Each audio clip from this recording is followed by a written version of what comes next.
ধর্মনগর উপনির্বাচনে বিজেপির প্রার্থী জহর চক্রবর্তী। উত্তর ত্রিপুরার হাই ভোল্টেজ 56 ধর্মনগর বিধানসভা কেন্দ্রের উপনির্বাচনে ভারতীয় জনতা পার্টি আনুষ্ঠানিকভাবে প্রার্থী ঘোষণা করল। বৃহস্পতিবার সকালে দলের পক্ষ থেকে অভিজ্ঞ নেতা জহর চক্রবর্তীর নাম প্রকাশ করা হয়। ঘোষণার পরে তিনি ধর্মনগর কালী মন্দিরে পুজো দিয়ে নিজের প্রচার অভিযানের শুভ সূচনা করেন। বর্তমানে উত্তর জেলা বিজেপির সাধারণ সম্পাদক এবং 54 কর্তৃক কদমতলা কেন্দ্রের প্রভারীর দায়িত্বে থাকা জহর চক্রবর্তী দীর্ঘদিনের লড়াকু সংগঠক হিসেবেই পরিচিত।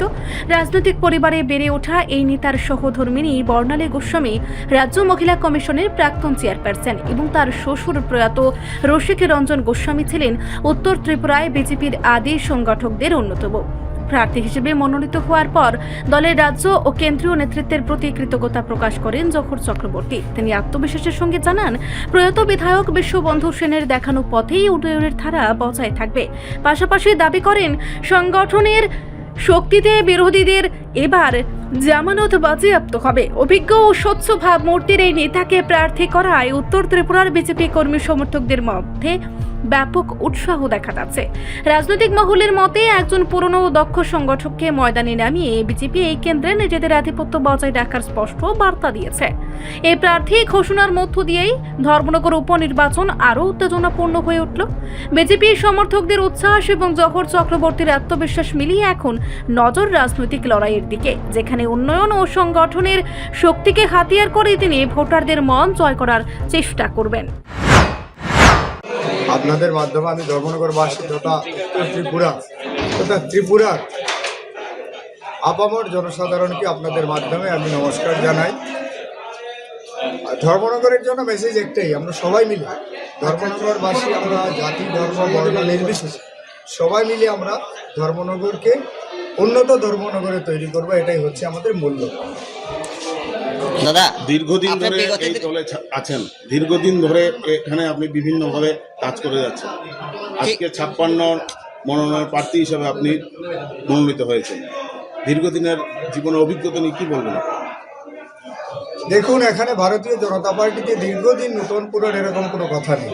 ভারতীয় জনতা পার্টিতে বিগত দিনে যারা এসছেন ওনারা ভারতীয় জনতা পার্টির নিষ্ঠাবান কার্যকর্তা, আর নতুন যারা আসছেন সবাই নিষ্ঠাবান কার্যকর্তা। ভারতীয় জনতা পার্টি সবাইকে নিয়ে কাজ করে এবং সবাইকে নিয়ে চলে যে দল, সেটা হচ্ছে ভারতীয় জনতা পার্টি।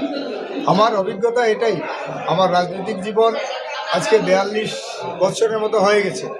হ্যাঁ, সেই রাজনৈতিক জীবনের অভিজ্ঞতা থেকে মানুষই হচ্ছে শ্রেষ্ঠ। আমরা সবাইকে নিয়ে চলতে চাই, মানুষের জন্য কাজ করতে চাই। কারণ আপনারা দেখেছেন আমাদের ভারতবর্ষের যশস্বী প্রধানমন্ত্রী একটা কথাই বলেন, সবকা সাথ, সবকা বিকাশ, সবকা বিশ্বাস।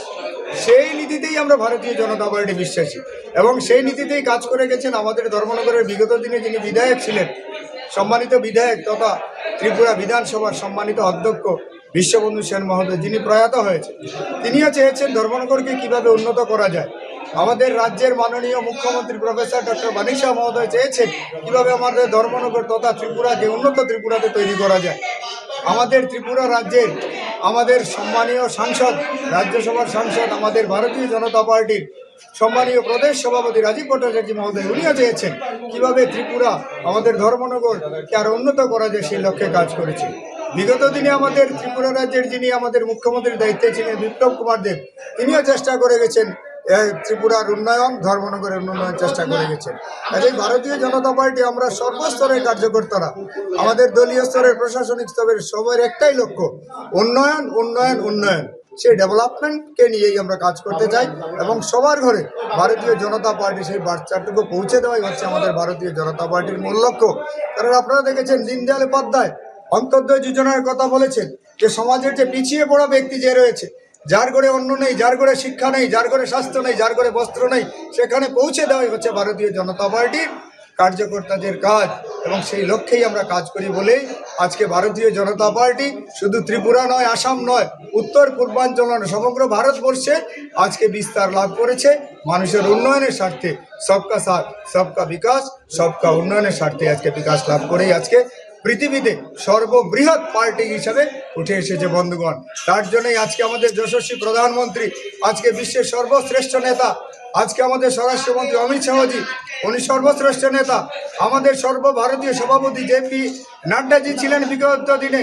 আজকে নিতেন নবীনজি, আমাদের সর্বভারতীয় সভাপতি নিতেন নবীনজি চাইছেন ভারতবর্ষের মানুষকে কিভাবে উন্নত ভারত প্রদান করা যায়, সেই লক্ষ্যেই কাজ করছেন। এবং এই লক্ষ্যেই আমরা ভারতীয় জনতা পার্টির সমস্ত কার্যকর্তারা কাজ করি বলে আজকে উন্নত ভারত তৈরি হচ্ছে। আজকে বিগত দিনে আমরা উন্নত ভারত ছিলাম না, আজকে আমরা উন্নত ভারতে রূপান্তরিত হয়েছে বন্ধুগণ। এটাই হচ্ছে ভারতীয় জনতা পার্টির মূল লক্ষ্য। দাদা রিপোর্ট সংবাদ প্রতীক্ষা।